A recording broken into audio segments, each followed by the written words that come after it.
En Sanos de la Azotea te contamos de dónde venimos.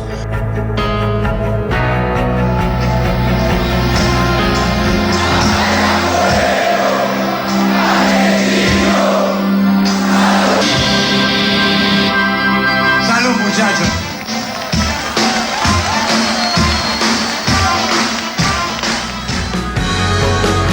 Con Laura Sacchetti, profesora e investigadora especializada en historia de la salud y el arte. Los pueblos, si olvidan su historia, ¿volverán a repetirla?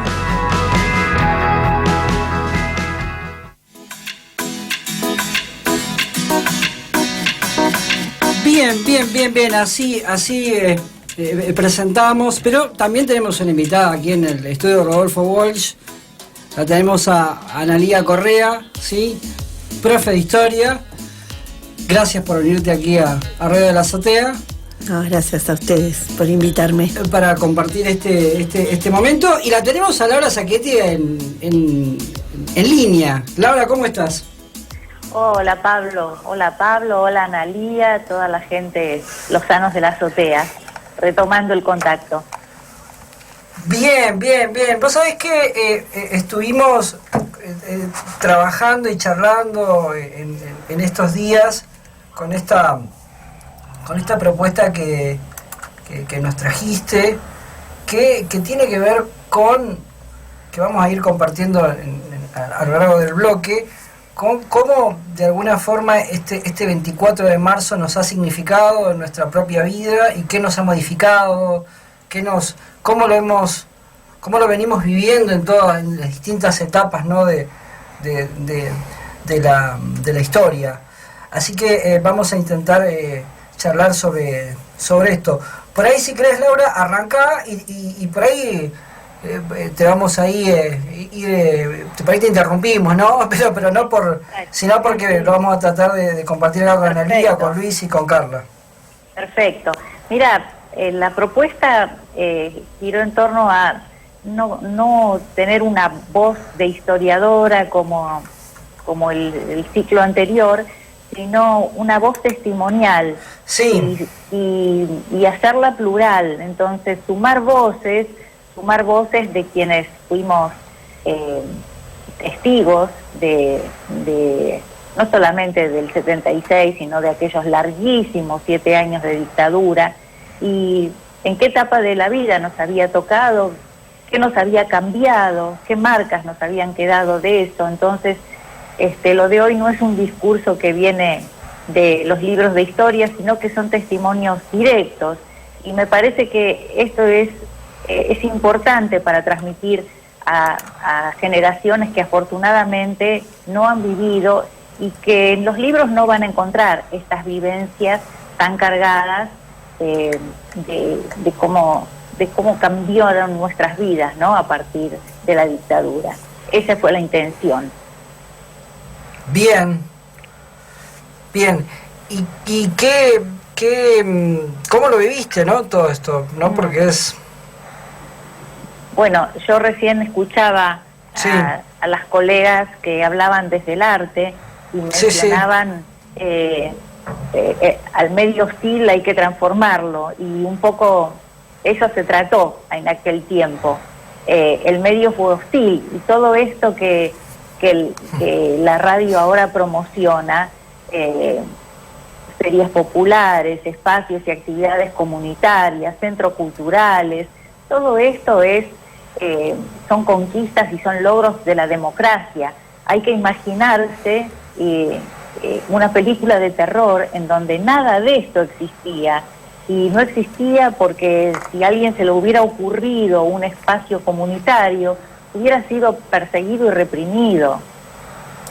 Entonces, yo sé que cuesta imaginar un país sin este bullicio y este ebullir de lo comunitario, pero así eran esos tiempos, eran tiempos muy duros en donde hubo que aprender a expresar los pensamientos con otras palabras que trataran de no traicionarnos, pero de ocultarnos, y eso fue muy difícil, ¿no? Analía. No, le estaba escuchando porque Sí. estos días de memoria, sí, yo soy docente en escuelas secundarias, así que siempre me pasa que en este marzo se hace más fuerte, más intensa la actividad docente. Entre las actividades que tenemos fuera de la escuela y ahora que estamos nuevamente, ¿no?, Claro. ocupando los centros culturales, presentaciones de libros, exhibiciones de arte, todo esto que hacemos, militantes populares, activistas, para seguir construyendo esa memoria plurivocal. A mí en lo personal, ¿no?, mientras hablaba Laura, yo pensaba que yo tenía 12 años cuando fue el golpe de Estado. Y el genocidio no me pasó desapercibido porque mi mamá me decía que había campos de concentración, ¿no? Y yo pensaba que mi mamá estaba divagando. O sea que para mí a los 12 años tenía una idea de lo que eran los campos de concentración porque había en televisión en aquel tiempo en blanco y negro documentales que mostraban las fosas colectivas, lo que había sido Auschwitz, ¿no? Entonces para mí era lo más terrorífico que le podía ocurrir a la humanidad, que existieran campos de concentración. ¿Y dónde estaban?, ¿no? Y me acuerdo que veníamos viajando desde Maipú a Mar del Plata, porque mi papá quedó cesante en esos años, y yo iba mirando por el campo a ver si veía los campos de concentración. Como diciendo, mi mamá está exagerando, ¿no? Y también nos dijo, nosotros somos 4 hermanas, nos dijo que no habláramos de lo que había pasado, que a mi papá lo habían dejado cesante, ¿no?, sin trabajo. Ya tenía como 50 años mi viejo, así que con toda la preocupación del caso, nos vinimos para acá. Entonces pude percibir el miedo de mi mamá, ¿sí? Esto de tener que ir adentro, de que, bueno, a partir de... Yo estudiaba en el Polivalente de Arte, entonces cuando ya oscurecía yo ya sabía que en cualquier momento podía haber racias, creo que se llamaban, esto de que pasaban, ¿no? Iban casa por casa y hacían las requisas. Entonces cuando vos sabés que en tu casa estaban los libros, que estaban los discos, que los habíamos dejado en algún lugar que no sabíamos... Digamos, la nuestra era una familia de un trabajador que en algún momento había tenido actividad gremial, pero bueno, donde estos efectos del terrorismo de Estado lo vivimos en lo cotidiano, ¿sí? Y eso quedó marcado en el cuerpo, en un temor que te queda instalado, esto de volver rápido a casa, porque estaban mis hermanas solas y no saber qué podía pasar. Tampoco, no sabíamos la desaparición de personas, pero había algo, hablar por abajo, ¿no?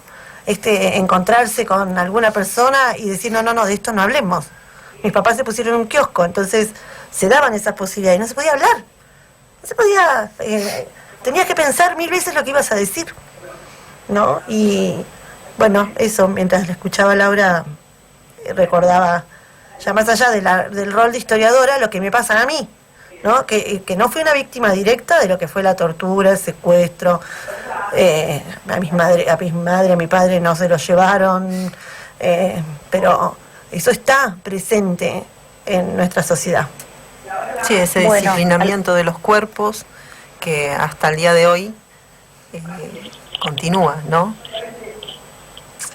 Esto que dice Analía, bueno, ella con 12 años, yo tenía 24.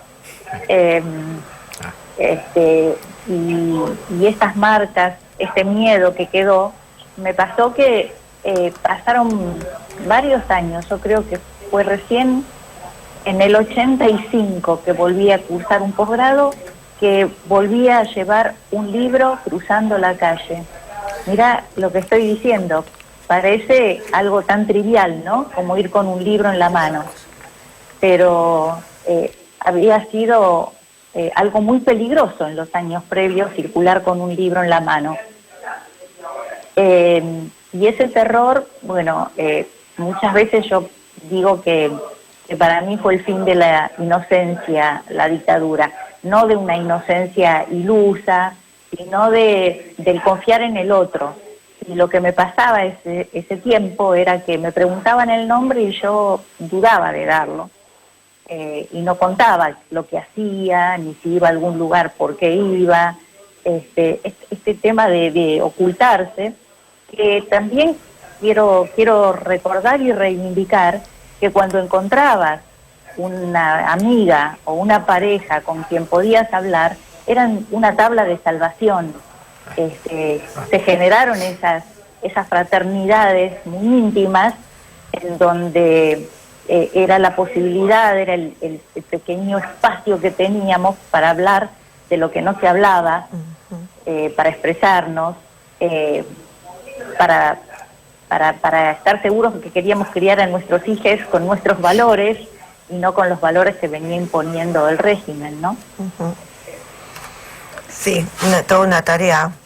Por eso es que las madres, madres, abuelas, como símbolo de resistencia, ¿no? Y de valentía, ese coraje que expresaron en el espacio público de la plaza en un principio, y donde a pesar de todo, a pesar de la desaparición, incluso de Azucena Villaflor, cómo pudieron, ¿sí? Esa demostración amorosa, ¿sí? de lucha ante el horror, porque esto que vamos aprendiendo, ¿no? Cómo explicar y cómo transmitir el horror, el dolor concentrado de no poder hablarlo, porque Laura, yo, quizás pudimos tener estas solidaridades, pero ¿qué pasaba en esos hogares donde no veías más a tu hermano, a tu marido, a tu hija embarazada? Esto que, digamos, nosotros lo percibíamos, estaba ahí, pero también esa brutal violencia que se aplicó sobre esta sociedad. Y en gran medida, sabés que muchas veces adolescentes, estudiantes con quienes trabajo en las aulas te dicen: nosotros también tenemos miedo, nosotras también tenemos miedo de salir a la calle. Y yo me atrevo, a partir de la experiencia de lo que fue el terrorismo de Estado, a decir que las cosas más terribles ocurren todos los días. Pero esta posibilidad de poner en palabras, o de poner en un escenario, o de poder compartir un duelo que te da la vida democrática, que vamos defendiendo todos los días, acá, desde la radio comunitaria, desde el centro cultural, desde el teatro, de la universidad. Esto es algo que yo no sabría cómo llamarlo, ¿no? Porque esta democracia donde nos faltan tantas libertades colectivas, pero tenemos ahí como una clave, ¿no? En el símbolo de las madres, de las abuelas, esa resistencia tenaz de seguir, a pesar de lo más terrible, seguir y seguir y seguir. Y lo demostraron con su propia vida. Hoy son una viejita que la va llevando en la silla de ruedas y siguen estando ahí, ¿no?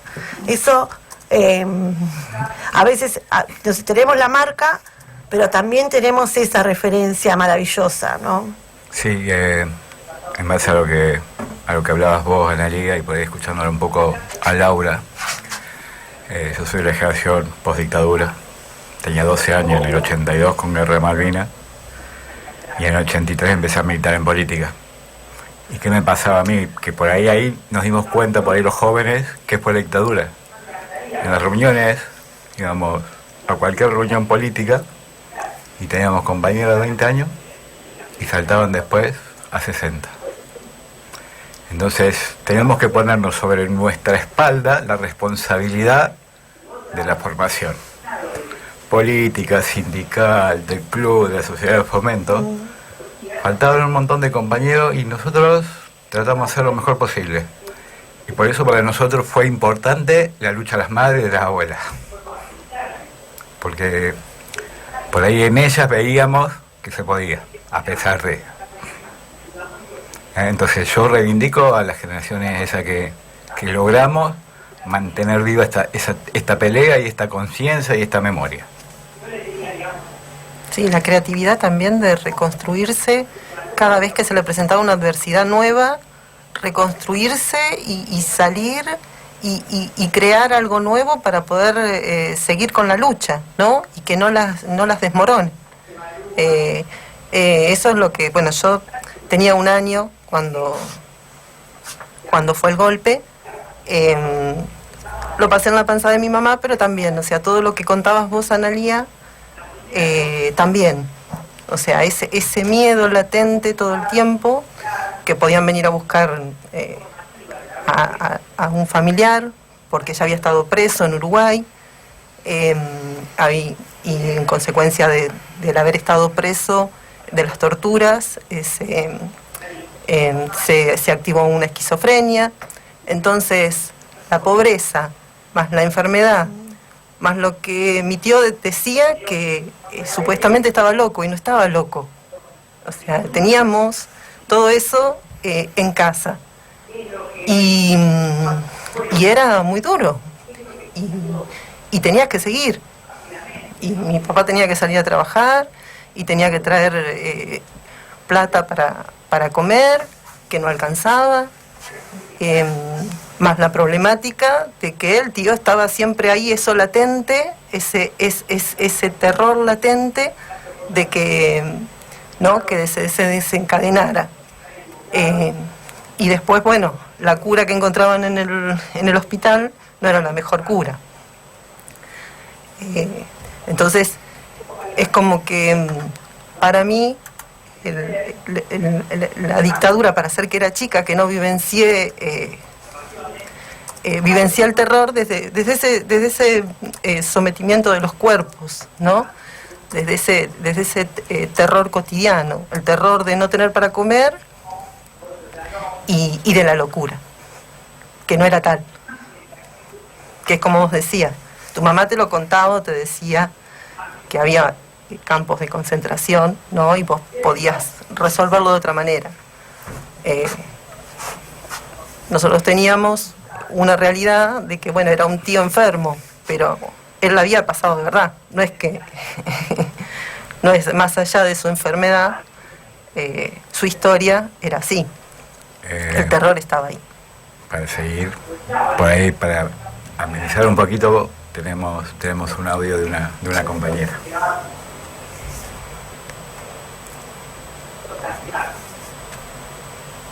Hola, mi nombre es Rosana Casataro.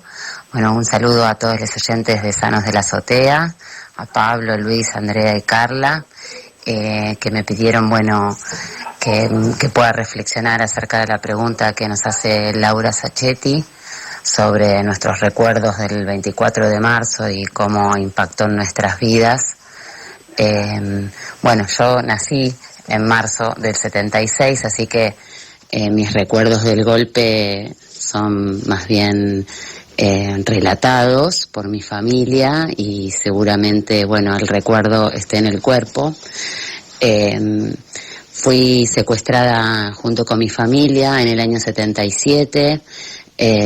Mis padres continúan desaparecidos. Con mi hermana estuvimos desaparecidas un mes hasta que nos encontraron mis abuelos en la casa del Niño de la Plata, como abandonadas en la vía pública, pero en realidad, bueno, nos habían retirado de nuestra casa, nos habían secuestrado a la fuerza y nos habían legalizado con un acta trucha que decía que nos habían encontrado en una esquina.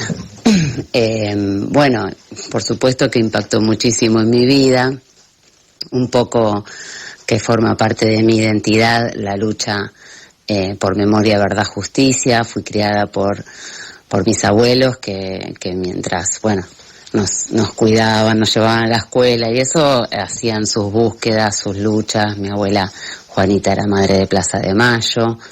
Y bueno, nosotras ya en adolescencia integramos hijos y siempre muy cercanas también a la lucha de abuelas. Y ahora yo estudié en la Escuela Malarro de la ciudad, mi práctica es artística y desde ese lugar hago mi militancia por los derechos humanos. En este momento estamos coordinando la campaña Mar del Plata te canta a los 40, que comenzó en el año 2016 y que se ocupa un poco de año a año generar invitaciones y propuestas que toda la comunidad pueda participar para reflexionar, construir sentidos también sobre lo que nos pasó. Siempre pensamos en la memoria como algo que no está solamente en el pasado, como no es una cuestión sola del pasado, sino que tiene un anclaje muy fuerte en el presente y sobre todo nos permite proyectarnos hacia un futuro, ¿no? Bueno, creo que esa es mi reflexión y siento que un poco nos pasa que, bueno, a mí me ha pasado algo muy grave, ¿no?, con respecto a la dictadura, pero muchas personas que piensan que no han sido afectadas, que no les pasó nada, cuando hurgamos un poquito, todas tienen algo para contar, todas tienen algo, una experiencia vivida, ya incluso que se les haya contado que ha pasado algo cerca de su casa, o a una familiar, o a un vecino, una vecina. Creo que cuando en una comunidad hay como agujeros negros, heridas no cerradas, esa comunidad no puede avanzar sanamente, ¿no? Por eso es tan importante lo que está haciendo nuestro país, Argentina, con respecto a eso, de no taparlo, como por ejemplo pasa en España, ¿no?, que ahora estamos viendo que están como comenzando, siempre lo han hecho, pero bueno, más fuertemente esta lucha por saber, bueno, dónde están las personas que desaparecieron en ese lugar. Acá realmente lo que hicieron las madres y las abuelas de no claudicar, incluso en los peores momentos, ¿no?, en la dictadura misma, realmente nos ha salvado un poco para construir esta democracia que hoy tenemos. Así que bueno, esa es mi reflexión y bueno, muchas gracias por invitarme a hacerla. Bien, ahí escuchamos a Rosana Casataro y Laura, que te tenemos ahí en línea, te invitamos a hacer un cierre, vos y después Analía, y ya vamos ahí terminando el programa hoy. Cómo no. Mira, quisiera cerrar también con el testimonio de los 24 de marzo, que durante mucho tiempo fueron días de duelo, de vivirlos muy para adentro, como el peor día del año, ¿no? Y esto empezó a cambiar. Te diría que a principios de los 2000, en el 2006 aproximadamente, cuando los gobiernos de Néstor y después de Cristina, empezamos a ver esta comunidad participando, que recién nos contaba Rosana, y empezamos a ver que había nuevas generaciones que valoraban esta lucha de las madres, de las abuelas, que se movilizaban con memoria, verdad y justicia.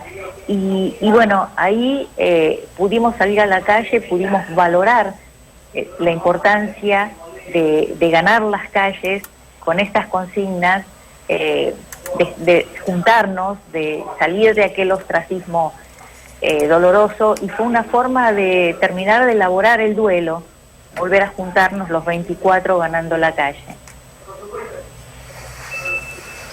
Bueno, no sé, cerrar es muy difícil, ¿no?, con semejante situación que estamos analizando, como fue un genocidio. Y yo recordaba Malvinas, ¿no?, que este año van a ser 40 años, lo mencionaba recién el compañero. Malvinas